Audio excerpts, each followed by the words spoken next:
shalom. Kurang semangat, sekali lagi katakan shalom. Puji nama Tuhan. Jemaat Tuhan, mari sama-sama kita siapkan hati untuk datang kepada Tuhan, memuji memuliakan nama Tuhan. Mari sama-sama kita rendahkan hati di hadapan Tuhan. Bapa yang baik, terima kasih Tuhan. Terima kasih buat setiap kesempatan yang Tuhan masih berikan buat kami sampai hari ini.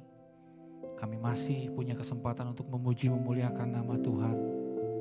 Biarlah setiap pujian penyembahan kami dapat menyenangkan hati Tuhan. Terima kasih Bapa, terima kasih. Di dalam nama Tuhan Yesus Kristus, satu-satunya Tuhan dan Juru Selamat kami mau siap bersorak-sorai untuk Tuhan. Semuanya siap bersorak-sorai untuk Tuhan sama-sama dan saya katakan amin. Berikan sorak-sorai kemuliaan buat Tuhan kita. Amin.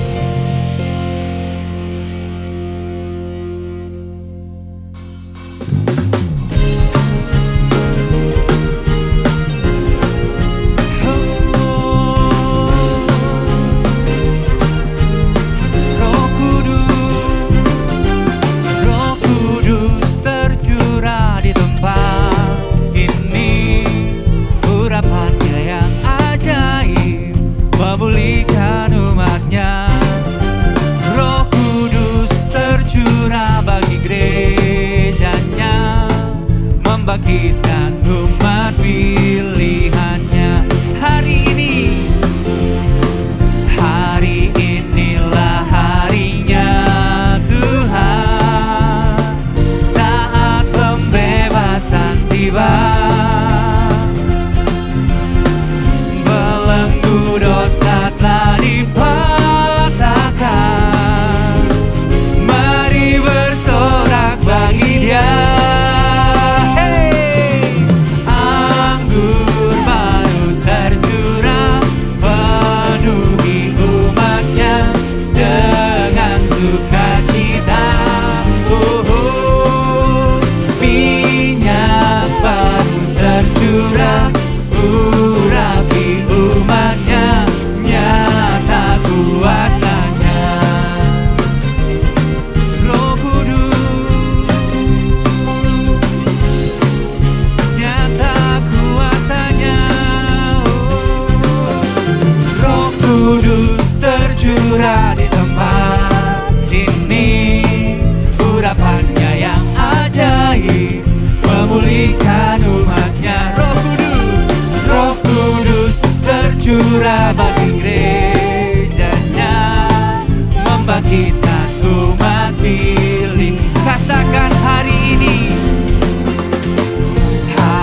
inilah harinya Tuhan, saat pembebasan tiba.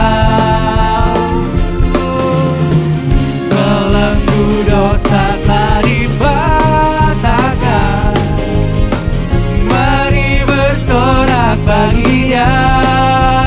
Hey!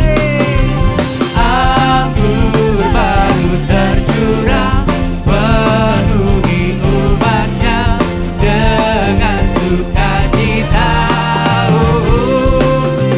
Minyak baru tercurah, berapi umatnya, nyata kuasanya, nyata kuasanya, nyata kuasanya, nyata kuasanya, nyata kuasanya.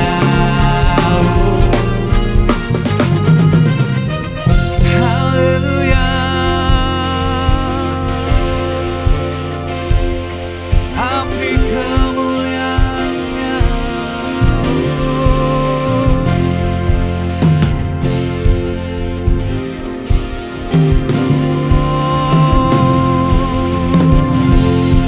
Terima kasih Tuhan.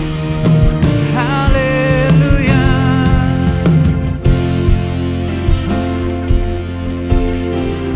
Terima kasih Bapa.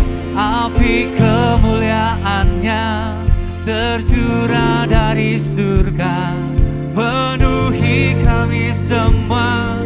Bangkitlah gerejanya, api kemuliaannya tercurah dari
kemuliaan-Nya tercurah dari surga, penuhi kami semua. Bangkitlah gerejanya, api kemuliaan-Nya tercurah dari surga. Beritakan pada dunia bahwa Yesuslah Raja. Api kemuliaan-Nya tercurah dari surga, penuhi kami semua. Bangkitlah gerejanya, api kemuliaan-Nya tercurah dari surga.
pikiranku, kehendakku, ku serahkan padamu. Harapanku hanya di dalam-Mu, bukan teguh bersama-Mu. Jadikanku bejana-Mu untuk memuliakan-Mu, mengiringmu seumur hidupku, masuk dalam rencana-Mu Bapa. Pikiranku, kehendakku, serahkan padamu. Harapanku hanya di dalam-Mu, bukan teguh bersama-Mu Tuhan. Jadikanku bejana-Mu untuk memuliakan-Mu.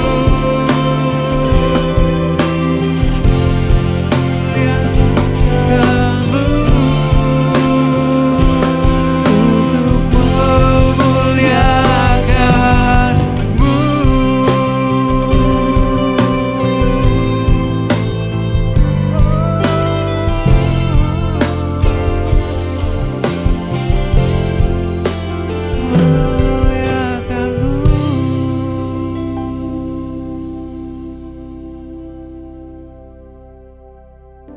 Mari kita satu hati dalam doa.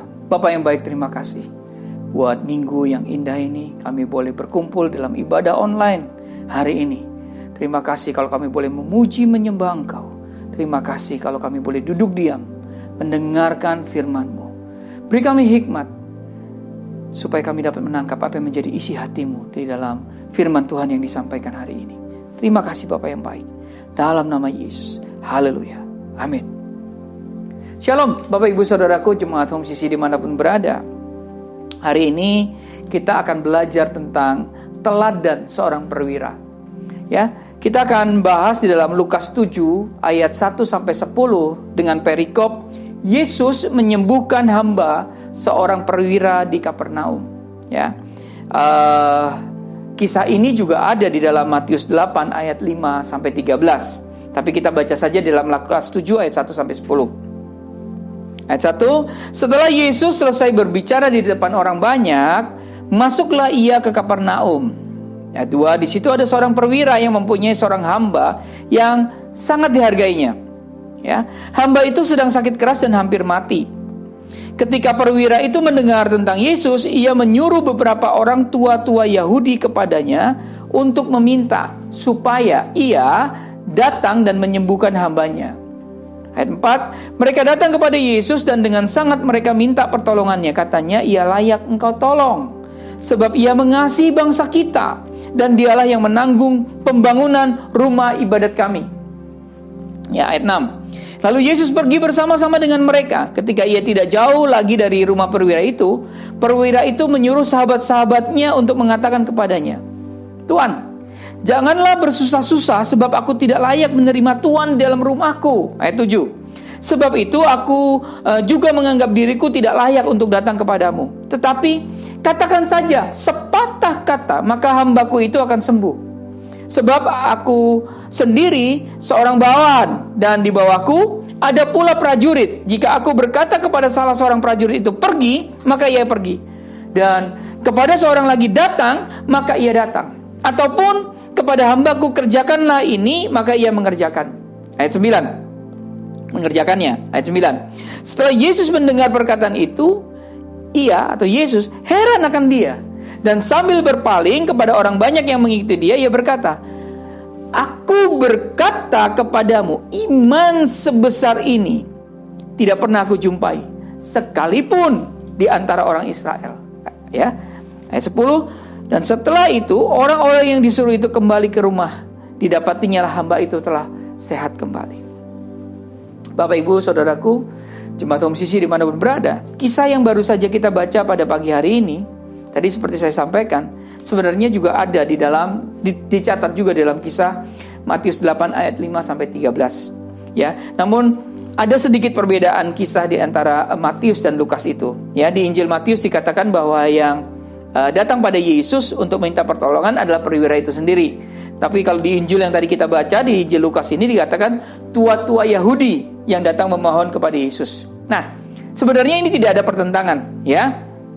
Di kisah ini tidak ada pertentangan di kisah ini, baik di Matius maupun di Lukas. Kenapa? Karena sebenarnya di dalam budaya Yahudi, ketika seseorang bawahan itu mewakili tuannya, dapat dikatakan bahwa tuannya yang melakukannya. Ya, misalnya coba kita lihat di dalam Yohanes 3 ayat 22. Yohanes 3 ayat 22. Sesudah itu Yesus pergi dengan murid-muridnya ke tanah Yudea dan ia diam di sana bersama-sama mereka dan membaptis. Nah, kalau kita perhatikan di ayat tersebut, kita berkesimpulan bahwa Yesus yang membaptis. Namun kalau kita melihat di Yohanes 4 ayat 2, dikatakan begini, Yohanes 4 ayat 2. Dikatakan meskipun Yesus sendiri tidak membaptis, melainkan murid-muridnya. Hal ini terjadi karena murid-murid Yesus membaptis atas perintah Yesus. Sehingga yang memberi perintah inilah yang dianggap membaptis. Jadi hal ini bukanlah sebuah pertentangan. Ya, sampai di situ dulu ya. Artinya bahwa ada perbedaan tapi itu tidak bertentangan. Nah, Bapak Ibu Saudaraku, rekan-rekan terkasih Jemaat Home CC dimanapun berada, setelah kita membaca kisah perwira ini, maka dapat disimpulkan bahwa perwira ini bukanlah orang Yahudi. Setuju ya? Dan kemudian di dalam Lukas 7 ayat 5 dikatakan, sebab ia atau perwira ini mengasihi bangsa kita, dan dialah yang menanggung pembangunan rumah ibadat kami. Jadi secara implisit dapat dikatakan bahwa perwira ini bukanlah orang Yahudi. Dan kenapa? Karena masa itu Israel sedang dijajah oleh orang Romawi. Ya, maka dapat kita ketahui bahwa perwira ini adalah orang Romawi. Dan uniknya, perwira ini ternyata sangat mengasihi orang Yahudi. Bahkan ia membantu membangun rumah ibadat bagi orang Yahudi. Sehingga apa? Sehingga orang Yahudi pun mengasihi dia. Bapak Ibu Saudaraku, rekan-rekan terkasih Jemaat Home CC di mana berada, Alkitab dengan jelas mengatakan bahwa ia seorang perwira, atau dalam bahasa Inggrisnya adalah centurion, ya, yang dalam bahasa Yunani adalah hekatontarkes, hekatontarkes, yang berarti pemimpin dari 100 pasukan atau tentaranya. Artinya apa?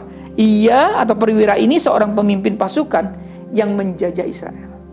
Nah, namun demikian, perwira ini mengasihi rakyat yang dijajahnya. Dan hal ini, dari hal ini aja kita bisa melihat bahwa sesungguhnya perwira ini sangat-sangat luar biasa. Nah, kemudian kita masuk dalam kisahnya. Perwira ini mempunyai hamba yang sangat dikasihi dan dihargai, ya, dihormati, ya. Ini sebenarnya cukup aneh, ya. Kenapa? Karena di zaman itu seorang hamba atau budak adalah seseorang yang sebenarnya tidak berharga sama sekali. Nah, ini cukup aneh. Hamba atau budak dapat diibaratkan sebagai barang, ya, atau benda yang dapat diperlakukan apapun tanpa diprotes oleh si hamba ini. Ya, artinya kalau kita tahu, kita baca bahwa perwira ini mempunyai hamba yang ternyata perwira ini peduli, gitu ya. Maka kita dapat melihat bahwa hati perwira ini benar-benar baik dan tulus. Kenapa bisa dikatakan demikian? Ya, kita lihat. Kalau seorang perwira yang juga seorang penjajah membangun tempat ibadah pada orang-orang yang dijajahnya, kita mungkin bisa berkata, aduh, orang ini mau ngambil hati aja. Bisa. Ya, supaya apa? Supaya orang-orang yang dijajahnya ngambil hati orang-orang yang dijajahnya agar nggak ngerepotin, ya. Karena sebagai perwira tugasnya adalah mendapatkan tuntutan dari atasannya, ya. Nah, tapi perwira ini berurusan dengan seorang hamba, berurusan dengan budak yang notabene tidak ada harganya pada saat itu. Yang namanya hamba, budak itu tidak ada harganya pada masa itu. Dan juga adalah hal yang lazim bahwa apabila seorang hamba yang sedang sakit keras, itu bisa saja dibuang atau bisa saja dibunuh. Kenapa tadi dikatakan tidak ada harganya?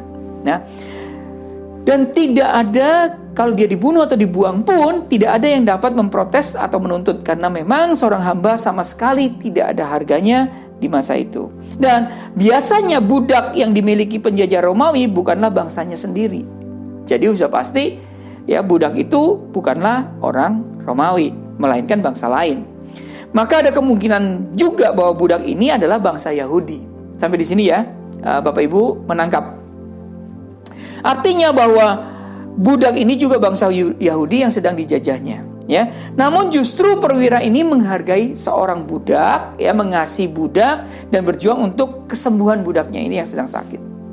Nah, dari sini kita belajar, Bapak Ibu Saudaraku jemaat Home CC dimanapun berada, bahwa kita harus mencontoh sikap dari peristiwa ini. Apa yang harus kita contoh? Sekalipun ia memiliki kekuasaan, ya, perhatikan. Sekalipun ia seorang pimpinan, sekalipun ia seorang yang punya harta, namun perwira ini adalah seorang yang rendah hati. Ia tidak membedakan seseorang yang derajatnya lebih rendah dari dirinya. Ia tidak mempermainkan isu SARA dalam tugas-tugasnya. Ia benar-benar mencintai bangsa Yahudi yang sedang dijajahnya. Perwira ini juga mengasihi budak yang tidak ada harganya sama sekali, bahkan sekalipun sakit. Perwira ini mau repot, Bapak Ibu Saudaraku, ya, mencari kesembuhan bagi budaknya daripada membuangnya begitu saja, sekalipun dia punya hak untuk membuang. Nah, karena itu sebagai anak-anak Tuhan, paling tidak kita harus memiliki sikap hati yang demikian. Katakan amin. Bukankah di hadapan Tuhan kita ini sebenarnya kotor, seperti sampah? Dan kalau kita ditebus oleh darah Kristus, itu karena anugerahnya yang sangat besar. Katakan amin. Karena itulah kita perlu belajar bagaimana menghargai sesama kita. Bagaimana kita tidak menganggap rendah, namun menghargai dan menghormati sesama kita. Kita kembali ke perikop ini. Dan ketika tua-tua Yahudi yang mengatasnamakan perwira ini datang kepada Yesus, Yesus segera saja menyanggupinya untuk datang kepadanya. Namun sungguh di luar dugaan bahwa perwira ini justru meminta sahabat-sahabatnya untuk mengatakan kepada Yesus, ya, itu dikatakan di Lukas 7 ayat 6 sampai 7. Lalu Yesus pergi bersama-sama dengan mereka. Ketika ia tidak jauh lagi dari rumah perwira itu suruh sahabat-sahabatnya untuk mengatakan kepadanya, "Tuan, janganlah bersusah-susah, sebab aku tidak layak menerima Tuan di dalam rumahku. Sebab itu aku juga menganggap diriku tidak layak untuk datang kepadamu. Tetapi katakan saja sepatah kata, maka hambaku itu akan sembuh." Bapak Ibu Saudaraku, rekan-rekan terkasih, jemaat Home CC dimanapun berada, dari ayat ini, perwira yang terhormat dan memiliki kuasa ini merasa bahwa ia tidak layak menerima Yesus di rumahnya. Ini sungguh-sungguh luar biasa. Ia memiliki kerendahan hati yang luar biasa. Ingat ya, bahwa perwira ini seorang penjajah dan Yesus adalah orang Yahudi yang juga sedang berada dalam jajahan bangsa Romawi. Apapun statusnya, biasanya penjajahan itu lebih tinggi dari jajahannya. Namun perwira ini sangat menghormati Yesus dan merasa tidak layak. Ya, ada seorang pribadi yang bernama Yesus yang harus repot mampir ke rumahnya. Ia merasa tidak layak menerima tamu agung itu di dalam rumahnya. Dari hal ini kita juga dapat belajar bahwa perwira ini tidak merasa sebagai seorang penjajah, ya, dan orang Yahudi yang sebagai seorang yang sedang dijajah oleh bangsanya. Perwira ini merasa bahwa orang Yahudi adalah bagian dari keluarganya sendiri, bagian dari bangsanya sendiri. Karena itu ia benar-benar mengasihi semua manusia dengan hati yang tulus dan tidak dibuat-buat. Ya. Sementara kalau kita lihat dalam Lukas 7 ayat 4 dikatakan, mereka datang kepada Yesus dan dengan sangat mereka meminta pertolongannya, katanya, ia layak engkau tolong. Bayangkan ya, tua-tua Yahudi bersaksi bahwa perwira ini layak untuk ditolong. Artinya apa? Kesaksian dari bangsa, ya, orang-orang yang sedang dijajahnya adalah kesaksian yang apa? Sungguh benar. Bahwa orang ini, penjajah ini layak untuk ditolong. Bukankah ini sebuah kisah yang benar-benar luar biasa, Bapak Ibu Saudaraku? Bukankah ini kisah yang luar biasa untuk diceritakan? Kesaksian ini tidak keluar dari mulut seorang Romawi, perhatikan. Tapi kesaksian ini keluar dari tua-tua Yahudi, ya, yang notabene adalah orang yang dijajah. Kalau tidak baik, kemungkinan besar tua-tua ini juga tidak akan bersaksi yang baik. Namun juga tua-tua ini tidak merasa bahwa dia sedang dijajah, tidak sedang ditindas oleh perwira ini. Justru sebaliknya, dalam pandangan tua-tua Yahudi, perwira ini layak untuk ditolong. Perwira ini, kalau kita baca dalam Lukas 7 ayat 7-8, sebab itu aku juga menganggap diriku tidak layak untuk datang kepadamu. Wow, penjajah loh ini. Tetapi katakan saja sepatah kata, katanya, maka hambaku itu akan sembuh. Sebab aku sendiri seorang bawahan, dan di bawahku pula ada pula prajurit. Jika aku berkata kepada salah seorang prajurit itu pergi, maka ia pergi. Dan kepada seorang lagi datang, maka ia datang. Ataupun kepada hambaku kerjakanlah ini, maka ia mengerjakannya. Nah, Bapak Ibu Saudaraku, jemaat musisi dimanapun berada, di sini kita melihat bahwa cara berpikir yang luar biasa dari perwira ini. Kenapa? Karena ia seorang bawahan, maka ia akan melaksanakan apa yang diperintahkan atasannya. Bicara apa? Ketaatan. Dan sebagai seorang perwira yang memiliki prajurit di bawahnya, maka ketika ia memberi perintah kepada para prajuritnya, maka mereka juga akan melaksanakan perintahnya. Atas dasar inilah, maka ia berkeyakinan bahwa karena Yesus jauh lebih berkuasa, maka Yesus cukup memberi perintah saja, maka dari perintah itu apapun akan terlaksana. Wow, luar biasa. Dari sini kita tahu bahwa perwira ini, ya, melihat bahwa Yesus bukanlah bawahan siapapun. Seorang penafsir Alkitab yang cukup baik, ya, Matthew Henry, dalam komentarnya terhadap ini mengatakan begini. Dalam hal ini ia mengakui bahwa Kristus mempunyai kuasa ilahi, yaitu suatu wewenang untuk memerintah semua makhluk dan kekuatan alam, dan ini membuatnya mampu berbuat apa saja sesuai kehendaknya di alam semesta. Seperti pada waktu pertama kali ia mendirikan alam semesta, dan dengan mengucapkan perkataan yang penuh kuasa, jadilah terang, maka terang itu jadi. Jadi perwira ini sangat-sangat memahami bahwa Yesus jauh lebih berkuasa.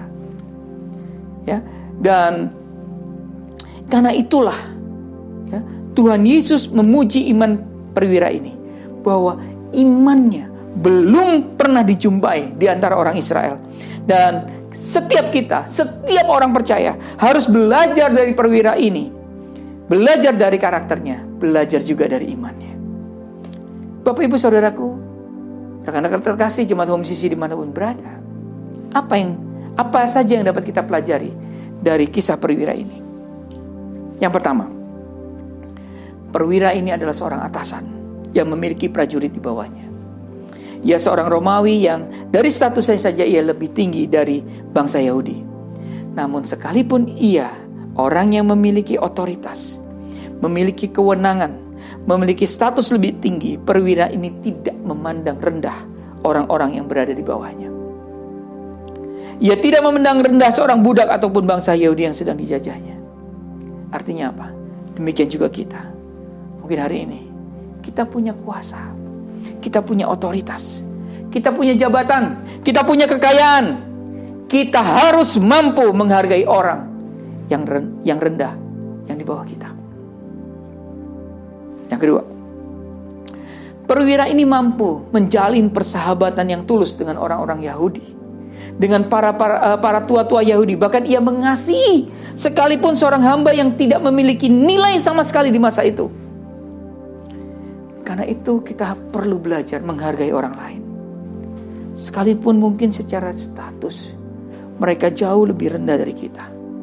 Namun kita tidak boleh sama sekali menganggapnya rendah, karena kita semua memiliki derajat yang sama di hadapan Tuhan. Yang ketiga, perwira ini memiliki iman yang bahkan tidak dimiliki oleh orang Israel di masa itu. Cara pikirnya, kerendahan hatinya, membuatnya memiliki iman yang luar biasa. Karena itu kita perlu mencontoh iman dari perwira ini, bahwa Tuhan Yesus mempunyai kuasa. Sekalipun ia tidak hadir di rumah perwira ini, namun hanya dengan kata-kata saja Tuhan Yesus mampu menyembuhkan hamba perwira ini. Maka kita dapat mengambil nilai dari kisah ini, bahwa sekalipun Tuhan Yesus tidak menampakkan diri kepada kita, namun ketika kita butuh pertolongan Tuhan, maka yakinlah bahwa doa-doa kita pasti didengar. Katakan amin. Tuhan pasti menolong kita. Katakan amin. Ia berbicara kepada kita melalui apa? Firman Tuhan yang ada di dalam Alkitab. Firman Tuhan lewat firman Tuhan yang di dalam Alkitab ini, inilah yang menguatkan kita. Mari kita belajar dari perwira ini. Kita satu hati dalam doa. Bapa yang baik, kami mau belajar dari perwira ini Tuhan Yesus. Kami akan meneladani perwira ini, bahwa sekalipun ia orang yang memiliki kuasa, otoritas, jabatan, kekayaan, tapi ia mampu menghargai orang yang rendah di bawahnya. Kami mau belajar juga Tuhan. Mungkin saat ini kami diberikan kepercayaan memiliki kuasa, otoritas, jabatan, dan kekayaan. Ajar kami Tuhan untuk menghargai orang yang rendah yang ada di bawah kami. Bapa yang baik, kami juga mau belajar bahwa kami perlu menghargai orang yang mungkin statusnya jauh lebih rendah dari kami. Kami tidak boleh sama sekali menganggapnya rendah, karena di mata-Mu kami adalah sama. Begitu juga kami belajar Tuhan, bahwa kami mau memiliki iman seperti perwira ini. Mungkin hari ini Tuhan, Engkau tidak terlihat, tapi ketika kami menaikkan doa-doa kami, ketika kami berteriak minta tolong, maka kami yakin bahwa Engkau Tuhan yang mendengar dan pasti menolong kami. Terima kasih Tuhan Yesus. Kami akan terus setia membaca firman-Mu, supaya ketika kami membaca firman-Mu, kami dikuatkan kembali. Dan kami percaya bahwa apa yang kami doakan pasti akan Tuhan jawab.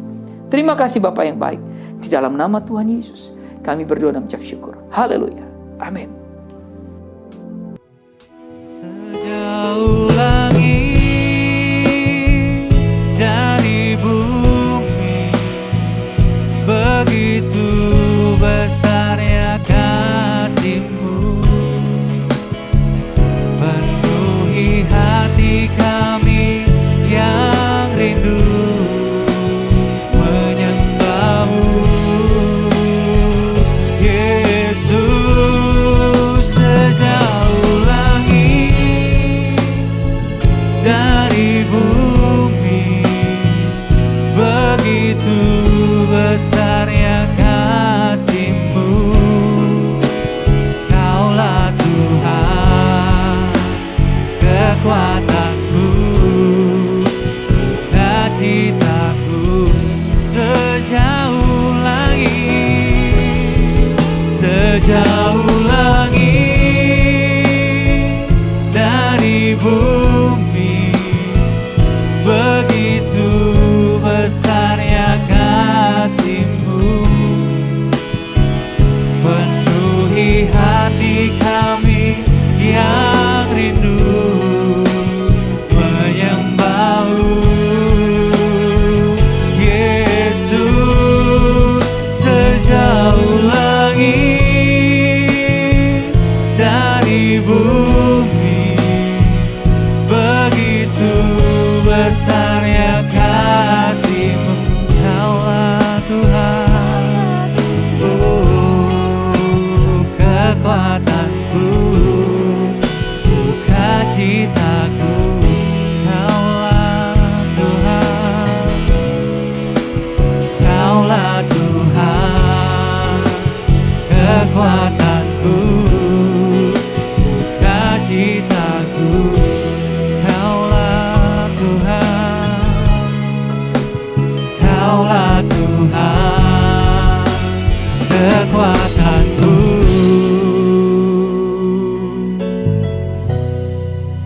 sukacitaku.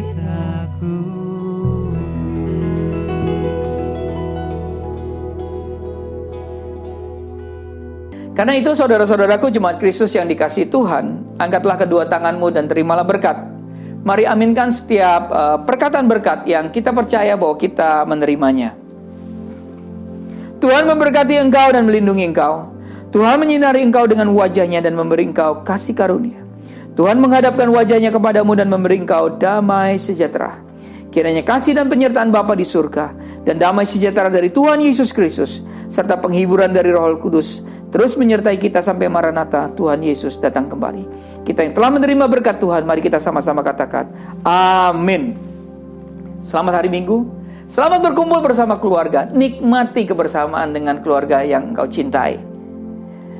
Terus mencintai Tuhan. Berhenti menghakimi. Dan selalu jadi berkat. Tuhan Yesus memberkati. Amin. Terima kasih Yesusku, terima kasih Yesusku. Puji syukur hanya bagi Tuhanku.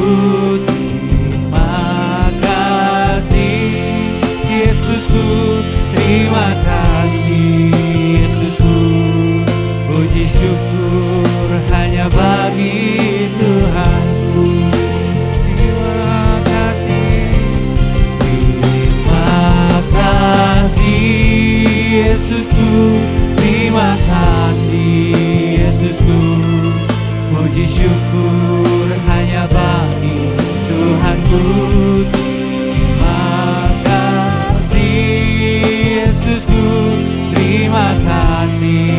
Yesusku, puji syukur hanya bagi Tuhan. Puji syukur hanya bagi Tuhan. Puji syukur hanya bagi Tuhanku.